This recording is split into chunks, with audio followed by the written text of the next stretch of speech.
First line நேயர்களுக்கு வணக்கம். இது நீங்கள் இதுவரை பார்த்த நிகழ்ச்சியிலே ஒரு வித்தியாசமாக இருக்கும். அது என்ன அப்படின்னா, டைட்டிலில் பார்த்துருப்பீங்க, மஞ்சுமல் பாய்ஸ் அப்படின்னு ஓடிக்கிட்டு இருக்க பரபரப்பாக ஓடிக்கொண்டிருக்கிற தமிழ்நாட்டில் ஓடிக்கொண்டிருக்கிற அந்த மலையாள படம் ஒரு மிகப்பெரிய தாக்கத்தை ஏற்படுத்தி இருக்கிறது. இளைஞர்கள் மத்தியில், மாணவர்கள் மத்தியில் மிகப்பெரிய தாக்கத்தை ஏற்படுத்தி இருக்கிறது. இந்த தாக்கம் ஏன் ஏற்படுத்தப்பட்டிருக்கு அப்படின்றத நம்ம வித்தியாசமான கோணத்தில் அணுகுவோம். அதே மாதிரி நம்ம இதில் என்ன சொல்லியிருக்கோம் அப்படின்னா, உலகப் போருக்கு காரணமே இந்த மஞ்சுமல் பாய்ஸில் சொல்லப்பட்டிருக்க ஒரு விஷயந்தான் அப்படின்னா நீங்கள் ஆச்சரியமாக பார்ப்பீங்க. உலகப் போருக்கும் புத்தினுக்கும் இஸ்ரேலுக்கும் மஞ்சுமல் பாய்ஸுக்கும் என்ன சம்பந்தம் அப்படின்றது தான் நம்ம இப்போ பார்க்க போகிறோம். இதுதான் கோர், அதாவது மூன்றாம் உலகப் போருக்கான கோர் எதிலிருந்து ஆரம்பிக்க போகுது அப்படின்னா, இந்த மஞ்சுமல் பாய்ஸில் வரக்கூடிய ஒரு விஷயத்திலேருந்து ஆரம்பிக்க போகுது. அப்படின்றதுக்காக நம்ம வேறு சில விஷயத்தை சொன்னால் அது பலருக்கும் புரியாது என்பதால் இந்த மஞ்சுமல் பாய்ஸ் இப்போ நல்லா ஓடிட்டு இருக்கனால அதை லிங்க் பண்ணி நம்ம இதை பற்றி நம்ம பார்க்க போகிறோம். இப்போ என்ன அப்படின்னு பார்த்தீங்கன்னா, அந்த மஞ்சுமல் பாய்ஸோடைய ஸ்டோரியோட தீமுக்கும் இந்த உலகப் போருக்கோ புத்தின் போடுற பிளானுக்கும் என்ன லிங்க் அப்படின்னு நம்ம பார்க்க போகிறோம். மஞ்சுமல் பாய்ஸை பொறுத்தளவுக்கு அது ஒரு நட்பு ரீதியான ஒரு கதை, உணர்வு பூர்வமான ஒரு கதை. அதாவது என்னென்னா, மாணவர்கள், இளைஞர்கள் ஒவ்வொருத்தரும் வாழ்க்கையில் அனுபவித்த ஒரு விஷயத்தை அவர்கள் சொல்லியிருக்கிறார்கள். அதுதான் ஆண்களுக்கான நட்பு, அதாவது மாணவர்களுக்கான நட்புன்னு வச்சுக்கலாம், இளம் வயது நட்புன்னு எடுத்துக்கலாம். இப்போ ஒரு ஏரியாவில் ஒரு 10-15 பசங்க இருக்காங்கன்னா, ஃபஸ்ட் ஸ்டாண்டர்ட்லேருந்து இல்லை கிராமத்தில் 1ஆம் கிளாஸ்லேருந்து ஒன்றா படிப்பாங்க. அவர்கள் ஒரு டீமாக இருப்பாங்க. அவர் கடைசி வரைக்கும் அந்த நட்பு போகாது. காரணம் என்னென்னா, அந்த நட்பு எதையும் எதிர்பாராத நட்பு, விவரம் தெரியாத காலத்தில் ஏற்படுற நட்பு. அது எல்லாருக்கும், உங்களுக்கு எனக்கு எல்லாருக்குமே அந்த நட்பு இருந்திருக்கும். அதே மாதிரி பெண்களுக்கும் இருக்கும். பெண்களை இந்த விஷயத்தில் ஒதுக்கிடலாம். ஸோ அப்படி நட்பாக இளம் வயதிலிருந்து, குழந்தை பருவத்திலிருந்து பழகக்கூடியவர்கள் அப்படி வளர்ந்து வர்றாங்க. ஒரு கட்டத்தில் வெவ்வேறு இடத்துல வெவ்வேறு வேலைகளை அவர்கள் பார்த்து கொண்டிருக்கிறார்கள். அவர்கள் மிகப்பெரிய படித்தவர்கள்லாம் கிடையாது, படித்திருக்கிறார்கள், வேலை பார்த்து கொண்டிருக்கிறார்கள். சந்தோஷமாக அவர்கள் கிடைத்த வேலையை வச்சு அவருடைய வாழ்க்கையை ஓட்டிக்கொண்டிருக்கிறார்கள். இதில் ஒரு டூர் கிளம்புறாங்க. ஏன்னா இதை நீங்கள் சீரியஸாக கவனிக்கணும். நீங்கள் கடைசி வரைக்கும் இந்த இதை பார்த்தா தான் உங்களுக்கு என்ன சொல்ல வரோன்னு உங்களுக்கு புரியும். ஸோ இப்போ என்ன பண்ணுறாங்கன்னா, ஒரு டூர் வராங்க. அந்த டூர் வரும்போது என்ன ஆகுது அப்படின்னு பார்த்தீங்கன்னா, அவர்கள் நேராக ஒவ்வொரு ஊருக்காக பிளான் போடுறாங்க, பட்ஜெட் வைஸாக பிளான் போடுறாங்க, டைம் வைஸாக பிளான் போடுறாங்க. இதெல்லாம் போட்டுட்டு கடைசியில் கொடைக்கானலுக்கு போகலான்னு பிளான் போடுறாங்க. ஏன்னா அது குளிர் பிரதேசம் அப்படின்றதுனால அவர்கள் பட்ஜெட்டுக்கு தகுந்த மாதிரி ஒரு சிறிய வண்டியை, கிட்டத்தட்ட ஒரு 5 பேர் மட்டுமே ட்ராவல் பண்ணக்கூடிய வண்டியில் 9 பேர் ட்ராவல் பண்ணுறாங்க. ட்ராவல் பண்ணி சுற்றி பார்க்குறாங்க. இளைஞர்களுக்கு இருக்கிற மாதிரியே எல்லா சந்தோஷத்தையும் அவர்கள் அனுபவிக்கிறாங்க. தண்ணி அடிக்கிறாங்க, ஜாலியாக இருக்காங்க, தம் அடிக்கிறாங்க, ஊர்களை சுற்றி பார்க்குறாங்க, ஃபோட்டோ எடுக்கிறாங்க. சராசரி மனிதர்கள் என்னெல்லாம் ஆசைப்படுவார்களோ அதெல்லாம் பண்ணுறாங்க. இது எல்லாம் என்னென்னா, அவர்களுக்குள்ளே உள்ள உயிரோட்டமான ஒரு நட்பு போயிட்டே இருக்கும். இந்த நட்பில் பார்த்திங்கன்னா அங்கங்கே பிரச்சனை வரும், சண்டை வரும், அது வரும், இதெல்லாம் வேறு விஷயம். இருந்தாலும் ஒரு கோர் அவருடைய நட்பு, அதாவது எப்படின்னா ஒரு உண்மையான நட்பு. ஏன்னா சின்ன வயசுலேருந்து பழகுனதாக காட்டுறாங்க, குறைந்த கால நட்பு கிடையாது. ஸோ இப்படி இருக்கும்போது என்ன அப்படின்னா, இந்த கதையில் என்ன சொல்ல வராங்க அப்படின்னா, இப்போ போகும்போது ஒரு குணா குகைக்கு போயிடுறாங்க. குணா குகையில் உள்ள ஒரு ஓட்டைக்குள்ளே அந்த ஒரு நண்பர் விழுந்துடுறாரு. விழுந்ததற்கு அப்புறம் இப்போ தான் நீங்கள் ஷார்ப்பாக கவனிக்கிற என்னன்னா, அவர்களுடைய உணர்வுகள் என்ன, நம்ம கூட வந்தவன் மட்டும் இல்லாமல் நம்மளோட நண்பன், நம்ம குழந்தையிலேருந்து சிறு வயதிலேருந்து பழகிய ஒரு நண்பன் உள்ளே விழுந்துட்டான் அப்படின்னோடனே அவனை உயிரோடு மீட்காமல் இங்கிருந்து செல்லக்கூடாது அப்படின்றதற்காகவே அவர்கள் என்ன பண்ணுறாங்கன்னா, பல முயற்சிகள் எடுக்கிறாங்க. எல்லா நண்பர்களும் சேர்ந்து பல முயற்சிகள் எடுத்து கடைசியில் ஒரு நண்பர் உள்ளே இறங்குறாரு. தன் உயிரையும் பணயம் வைத்து உள்ளே இறங்கி மித்தவர்களை வைத்து அவர்களுடைய உதவியோடு அவர் கடைசியாக காப்பாற்றப்படுகிறார். இதில் சொல்ல வர்ற விஷயம் என்னன்னு நீங்கள் புரிஞ்சுக்கிட்டீங்களா? ஆண்களுக்கான நட்பை சொல்லியிருக்கிறார்கள். ஆண்களுக்கான குழந்தை முதல் வரக்கூடிய நட்பு. அப்போ ஆண்கள் எப்படி பழகுறாங்க? நண்பர்களாக பழகுகிறார்கள். சரியா? ஏன்னா இதே மாதிரி தான் பெண்கள், அவர்களும் குழந்தை பருவத்திலேருந்து பழகி ஒரு நட்பை இருப்பாங்க. அப்புறம் கல்யாணம் ஆனதுக்கப்புறம் வேறு ஊருக்கு பிரிஞ்சு போனோடனே அவர்கள் நட்பு பிரிந்து விடும். ஆனால் ஆண்கள் நட்பு மட்டும் பிரியாது. இதுதான் இந்த உலகத்தில் இப்போது வரைக்கும் இருந்து கொண்டு இருக்கக்கூடிய ஒரு பந்தம். சரிங்களா? இப்போ இதில் என்ன அப்படின்னா, இந்த ஹியூமன், அதாவது மனித இனம் தோன்றியதே ப்ரொடக்டிவிட்டியின் அடிப்படையில் தான். அதாவது என்னென்னா, ஆண் பெண் உறவு, குழந்தை பிறக்கிறது, அதை வளர்க்குறது, அது உடல் உறவு கொள்ளும், அது ஒரு குழந்தைய பிறக்கும், 4 குழந்தைய பிறக்கும், அது 10 பிரியும். இப்படி தான் இந்த உலகம் உருவானது. மனித இனம் இவ்வளவு தூரத்துக்கு பாப்புலேஷனுக்கு வந்திருக்குன்னா இதுதான் காரணம். இது என்னென்னா, ஆண் பெண் உறவை ஒட்டி தான் குழந்தை பிறக்கும். சரியா? அதுக்கப்புறம் என்ன பண்ணுறாங்கன்னா இந்த 90ஸ்க்கு அப்புறம் என்ன பண்ணுறாங்க, டெஸ்ட் டியூப் பேபின்னு ஒன்று கொண்டு வர்றாங்க. அதாவது தாயே இல்லாமல் ஒரு குழந்தை பிறக்கும், சரியா?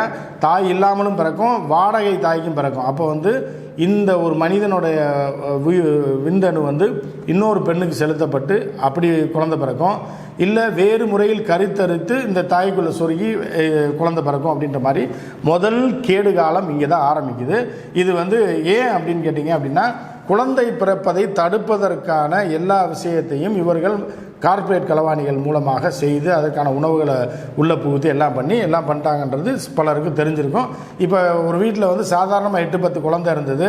20 வருஷத்துக்கு முன்னாடி என்ன பண்ணோம் அப்படின்னா, காண்டம்களை பயன்படுத்துவதும் கருத்தடை சாதத்தை பயன்படுத்திகிட்டு இருந்த ஒரு உலகத்தில், ஒரு நாட்டில் இப்போ குழந்தையே பிறக்க மாட்டேங்குது. இது ஹாஸ்பிட்டலில் போனால் தான் பிறகுது, அதுக்கு பல லட்சங்கள் நம்ம அழுக வேண்டியது இருக்குது அப்படின்றலாம். இதெல்லாம் சர்வதேச மாஃபியாக்களின் திட்டம். ஸோ இப்படி வந்துகிட்டு இருக்கும்போது என்ன பண்ணாங்கன்னா, இயற்கையை உடைக்கிறான். உடைச்சதுக்கப்புறம் இப்போ சீரியஸாக எங்கே வந்திருக்கான் அப்படின்னா, ஆணும் ஆணும் உறவு வைத்துக் கொள்ளலாம், பெண்ணும் பெண்ணும் உறவு வைத்துக் கொள்ளலாம்ன்ற ரேஞ்சுக்கு மன ரீதியான ஒரு மாற்றத்தை இந்த 10 வருடங்களில் கொஞ்சம் கொஞ்சமாக வெஸ்ட்டு கொண்டு வந்திருக்கான்.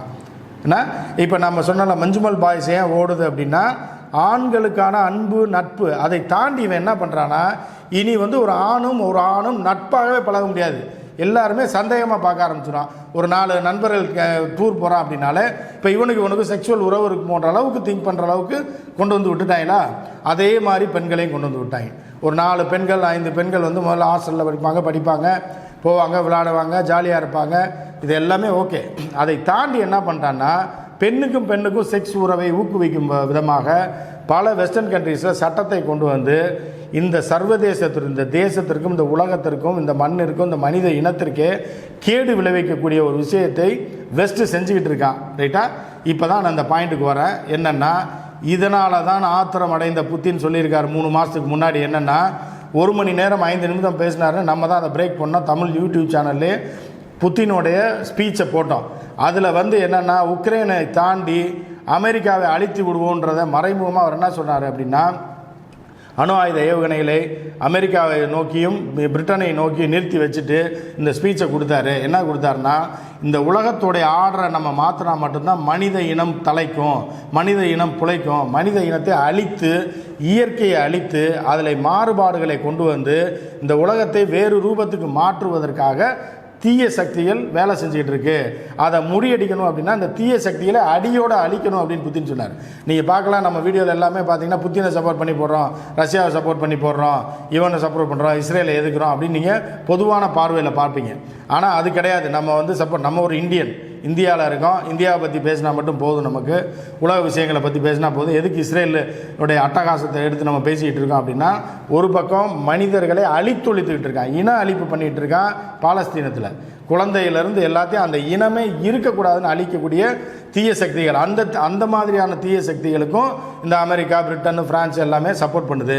இன்னொரு பக்கம் என்ன பண்ணுறான்னா, பிரான்ஸோடைய பிரதமராக ஓரினை சேர்க்கையாளர் ஒரு ஆளை தூக்கி பிரான்ஸ் பிரதமராக போடுறாங்க. பிரான்ஸ் அதிபர் வந்து மேக்ரோன் என்ன பண்ணுறாருன்னா, ஒரு வயதான அம்மா இருந்தாங்க, நீண்ட கால அரசியல்வாதி. இவர் தப்பிப்பதற்காக மட்டும் இல்லாமல் என்ன பண்ணுறாங்கன்னா, ஒரு பிரதமராக வேட்பாளரே அவர்கள் சட்டம் இருக்குது, ஓரின சேர்க்கையாளர்களுக்கு அங்கீகாரம் வழங்கியிருக்கு. ஏன்னா ஒரு ஓரினை சேர்க்கையாளர் நான் சொல்லி ஓப்பனாக சொன்ன ஒருத்தரை கொண்டு போய் பிரதமராக போடுறாங்க. எதுக்கு அப்படின்னா, ஓரின சேர்க்கையை வந்து ஊக்குவிக்கிறதுக்கு. நீ ஓரின சேர்க்கையாளனாக இருந்தால் கவலைப்படாத, அசிங்கப்படாத, அவமானப்படாத, இதெல்லாம் கடந்த காலம். நீ வா, நீ ஆம்பளைகளோட உறவு வச்சுக்கோ, பெண்ணோட உறவு வச்சுக்க, உங்களுக்கு நான் அங்கீகாரம் தரேன்ற மாதிரி முதல் பந்தை வீசி இருக்கிறது யாருன்னா பிரான்ஸ். அவருடைய பிரதமரை வந்து இவர் ஓரின சேர்க்கையாளர்னு ஓப்பனாக சொன்னவர். சரியா? உடனே இவரை நாங்கள் பிரதமராக போட்டிருக்கோம், இவர் பயங்கர அறிவாளி அப்படி இப்படின்னு சொல்லி என்ன பண்ணுறான்னா, ஓரின சேர்க்கையாளர்களை ஊக்குவிக்கிறான். அப்போ வந்து என்னென்னா, இந்த உலகத்தில் வந்து ஆண் பெண் திருமணம், காதல், இது எல்லாத்தையுமே காலமாக, அதாவது 2000 வருஷம் இல்லை, 10,000 வருஷம் இல்லை, மனிதன் தோன்றிய காலத்தில் வந்து ஒரு செக்ஸ்னு ஒரு உறவு மூலமாக தான் குழந்தை பிறந்துட்டு இருக்கு இல்லையா? இதை எல்லாமே அழித்து விட்டு வேர்ல்டு பாப்புலேஷனை குறைப்பதற்காக, அது மட்டும் இல்லாமல் இந்த மாதிரி தீய எண்ணங்களை சட்டமாக்கி அதை வந்து கொண்டு வந்திருக்கான் பிரான்ஸ். இதனால தான் வந்து நம்ம வந்து இந்த உலகத்திற்காக தான் பேசணும் தவிர, இந்தியனாக இருந்துட்டு தமிழ்நாட்டில் உட்காந்து இதெல்லாம் பேச வேண்டிய அவசியமே கிடையாது. நம்ம புலம்பை பார்த்துட்டு போகலாம். ஆனால் இது நம்ம அரசியல், லோக்கல் அரசியல் இதை பற்றி பேசிட்டு போகலாம். ஆனால் இதுக்கு வந்து இதை கண்டுபிடித்து இவர்களை அழித்தொழித்தால் மட்டுமே இந்த உலகம் தலைக்கும் இருக்கும் அப்படின்னு கண்டுபிடிச்சு அதற்கான செயல்பாட்டை செய்து கொண்டிருப்பவர் புட்டின் மட்டுமே. எனவே தான் புத்தின் ஒரு பக்கம் இது பண்ணிட்டு இருக்காரு. அவரை ஆதரிக்கக்கூடிய நாடுகள் ஆதரித்து கொண்டிருக்கின்றன. பல இஸ்லாமிய நாடுகள் மறைமுகமாக புத்தினை ஆதரித்து கொண்டிருக்கின்றன. பல நாடுகள் என்ன அப்படின்னு பார்த்தீங்கன்னா, அமெரிக்காவோட கைக்கூலியாக இருக்கிற காரணம் அமெரிக்காட்ட போய் மாட்டிட்டான். எல்லாம் எண்ணெய் தயாரிக்கிற எண்ணெய் உற்பத்தி, அது இது டிரான்ஸ்போர்ட் எல்லாமே இந்த 50 வருடங்களாக அமெரிக்காவும் பிற நாடுகளும் செஞ்சிட்ருக்கான். அவனை டக்குன்னு வெட்டி விட்டு வர முடியாது. அதனால இஸ்ரேலுடைய தாக்குதல் இருக்கு இல்லையா, பாலஸ்தீனை எதிர்த்து பாலஸ்தீனை மக்களை கொன்று குவித்து, அதாவது அவர் முஸ்லீமாக இருக்கட்டும் கிறிஸ்டினாக இருக்கட்டும் யாராக வேணாலும் இருக்கட்டும், நீ மனித இனத்தை அழிப்பதற்கும் மனிதர்களை கொள்வதற்கும் குழந்தைகளை கொள்வதற்கும் உனக்கு யார் அங்கீகாரம் கொடுத்தது, உனக்கு யார் பின்னாடி நிற்கிறான் அப்படின்றத பார்த்துட்டு தான் அதுக்கப்புறம் தான் ஹவுதிகளை பேக் பண்ணது ஈரான். ஏன்னா இஸ்லாமிய நாடுகள் எதுவுமே இந்த G7 நாடுகளையோ ஐரோப்பிய நாடுகளையோ வெஸ்ட்டையோ எதிர்த்து ஜெயித்திட முடியாது. ஏன்னா அவர்கிட்ட ஆயுதம் இல்லை, இவர்கள் காசை கொடுத்து தான் அவன்கிட்ட வாங்கிட்டு இருக்கான். அவன் ஆயுதத்தை வச்சு அவனை அடித்து ஜெயிக்க முடியாது. அப்போ நீங்கள் ரஷ்யாவும் சைனாவோ மூன்றாவதாக இந்தியா வச்சுக்கலாம், இவர்களுடைய உதவி இல்லாமல் நவீன ஆயுதங்கள் இல்லாமல் இவன் இதை போராட முடியாது. அவர்களுடைய கொள்கையும் மதமும் இதை தான் சொல்லுது. எல்லா மதமும் அதை இந்து மதத்திலையும் நீங்கள் பார்த்தீங்கன்னா இது மாதிரியான கேடுகட்ட செயலை நிச்சயமாக இந்து மதம் ஆதரிக்கவில்லை. இஸ்லாம் இதுக்கு மிகப்பெரிய கடுமையான எதிர்ப்பை தெரிவித்து உலகம்புறம் இருக்கக்கூடியது இஸ்லாம். சில விஷயத்தை ஏற்றுக்கொள்ளவே மாட்டார்கள் அவர்கள். கிறிஸ்டியானிட்டிலையும் அவ்வாறு ஏற்றுக்கொள்வதில்லை, யூதர்களும் கிடையாது. ஆனால் இதையெல்லாம் தாண்டி இந்த தீய சக்திகள் என்ன பண்ணுறான் அப்படின்னா, மனித இனத்தையே வேறு ரூபத்துக்கு மாற்றி விட்டு ஆணுவம், அதாவது நீங்கள் சின்ன வயசுலேருந்தே ஒரு பழக்கத்தை கொண்டு வந்துட்டிங்கன்னா அது கடைசி வரைக்கும் உங்களுக்கு ஒட்டிக்கிறோம். சரிங்களா? நீ ஆணவம் தான் உறவு வச்சுக்கணும்னு சொல்லி சின்ன பிள்ளையிலே பழகி விட்டீங்கன்னு வச்சுங்களேன், அவன் ஆணை தேடி தான் போகணும் தவிர அவன் பெண்ணை தேடி போக மாட்டான். அந்த மாதிரியான உணர்வில் இவர்கள் மாற்றி விடுவார்கள். அதற்கு மருந்தும் கண்டுபிடிப்பான், அதற்குண்டான நோய்களுக்கான மருந்தையும் கண்டுபிடிச்சு அதையும் ஒரு பெரிய வியாபாரமாக்குவது தான் இவர்களுடைய நோக்கம். இப்படி இந்த மாதிரியான ஒரு தீய செயலை அவர் செய்துட்டு இருக்காங்க. இப்போ நீங்கள் பெண் பிள்ளைகளை பார்த்தீங்கன்னா இந்த மாதிரி பாவாடை சட்டை தான் போடணும், இப்படி ட்ரெஸ் தான் போடணும், பையனா ட்ரௌசர் பேண்ட் போடணும்னு உருவாக்குனது இந்த மாதிரியான விஷயம். இது 50-70 வருடங்களுக்கு முன்பு உருவாக்கப்பட்டது. அதாவது நம்ம கலாச்சாரம் வேறு, ஐரோப்பிய கலாச்சாரத்தில் ஒரு 100 வருடங்களுக்கு முன்பு அதை பிரித்து நீ இப்படி தான் ட்ரெஸ் பண்ணணும், நீ இப்படி தான் பண்ணணும் அப்படின்லாம் ஏற்கனவே பிளான் பண்ணாங்க. இப்போ அதையும் உடைத்து விட்டு பெண்ணையே வெட்டி தூக்கிட்டு நீ இவளோட இருந்துக்கோ, ஏன்னா உனக்கு பிரச்சனை இல்லை, ஏன்னா ஆணை கல்யாணம் பண்ணால் சொல்கிறதெல்லாம் நீ கேட்க வேண்டி வரும், உன்னை நீ சம்பாதிக்க ஆரம்பிச்சிட்ட, நீயும் படிச்சிருக்க, நீ எதுக்கு அவனுக்கு அடிமையாக இருக்கணும் அப்படின்னு சொல்லிட்டு ஒரு பொண்ணையும் உறவு வைத்துக் கொள்வதற்காக தூண்டி விடுவதும் ஆணை வைத்துக் கொள்வதற்கான ஒரு விஷயத்தையும் இவர்கள் செய்து கொண்டிருக்கிறார்கள்.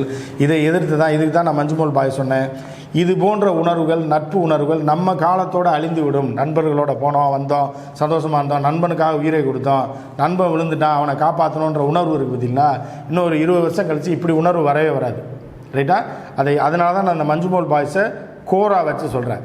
ஏன்னா இந்த உணர்வோ இல்லை ஒரு பெண் நண்பிகள்லாம் டூர் போகிறாங்க, இல்லை பெண் நண்பிகள்லாம் பழகிட்டு இருக்காங்க, ஒரு பெண் நண்பிக்காக நம்ம எதை வேணாலும் செய்யணுன்ற அந்த இதையும் உடைத்து விட்டு அந்த உணர்வுகள் ஆண் பெண் இருவருக்குமே போயிடும். இன்னும் 20 வருஷம் கழித்து பார்த்தீங்க அப்படின்னா அவன் லவ்வராக இருப்பான்.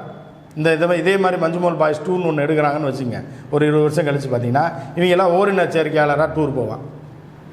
அப்போ என்ன உணர்வு இருக்குது, என்ன நட்புக்கு என்ன மரியாதை இருக்குது, இந்த இயற்கைக்கு என்ன மரியாதை இருக்குது, எல்லாத்தையும் சிதைத்து ஒழித்து கட்டி எல்லாம் பண்ணுறதுக்காக தான் இப்போ இவ்வளோ பேர் நீங்கள் போய் பார்க்குறீங்கல்ல இந்த மஞ்சுமோல் பாய்ஸை. ஏன் பார்க்குறீங்க? அந்த நட்பு, அந்த உணர்வு, அந்த நண்பன் விழுந்துட்டான்றதுக்கு ஒவ்வொரு 10 பேர் 5 பேர் நண்பர்களாக போய் படம் பார்க்குறாங்க. இப்போ பார்க்கும்போது அவனுக்குள்ள பாசம் அதிகரிக்குது, நட்பு அதிகரிக்குது. இந்த நட்பை உடைத்து சிதைத்து இந்த உலகத்தை சிதைக்கக்கூடிய வேலையை இந்த சைத்தான்கள் செய்து கொண்டிருக்கிறார்கள். இவர்களை அழித்தால் மட்டுமே இந்த உலகத்தை காப்பாற்ற முடியுன்ற ஒரு இதில் தான் புத்தின் இறங்கியிருக்காரு.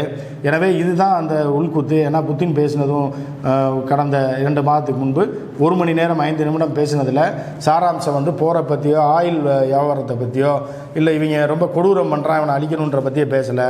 இந்த உலக ஆர்டரை மாற்றியாக வேண்டும், உலகத்தில் நடக்க போகிற தீய இதில் தடுக்க வேண்டும், மத ரீதியாக இருக்கக்கூடிய ஒரு கோட்பாடு இருக்குல்ல அதையே மாற்றுவதற்கு எந்த மதமாக இருந்தாலும் அதற்கும் இவர்கள் முயற்சி செஞ்சுக்கிட்டு இருக்காருன்னு சொல்லி புத்தின் பட்டவர்தனம் ஓப்பனாக சொன்னாங்க. அது முஸ்லீமாக இருந்தாலும் சரி, கிறிஸ்டினாக இருந்தாலும் சரி, இந்து மதமாக இருந்தாலும் சரி, அதுக்குள்ளே பூந்து அதோடைய கோரையை மாற்றி விடுறதுக்கு இவங்க முயற்சி பண்ணிகிட்டு இருக்காங்க. எனவே இதை தடுத்தாக வேண்டும் என்று தான் அந்த உக்ரைன் போரை தொடங்கினார். ஏன்னா உக்ரைன் தான் அதுக்கு அடித்தளமாக இருக்குது. அதை வைத்து தான் இவங்க சில காரியத்தை சாதிக்கிறான். அதை பேசணும்னா இன்னும் ரொம்ப பேசணும். அதை பற்றி நான் ஏன் உக்ரைன் மீது தொடர்ந்து இந்த தாக்குதலும் இந்த போரும் நடந்துகிட்டு இருக்கின்றதை பற்றி நம்ம இன்னொரு பகுதியில் பார்ப்போம். இந்த மஞ்சுமோல் பாய்ஸ் ஒரு உணர்வுகளின் படம். இந்த உணர்வுகளை அழிப்பதற்காகத்தான் இந்த உலகம் வெஸ்ட் இது பண்ணிகிட்ருக்கு. அதற்காகத்தான் புத்தின் எதிர்த்து போராடிட்டு இருக்காரு அப்படின்னு நம்ம பார்க்குறோம். மற்றும் ஒரு நிகழ்ச்சியில் சந்திப்போம். நன்றி, வணக்கம்.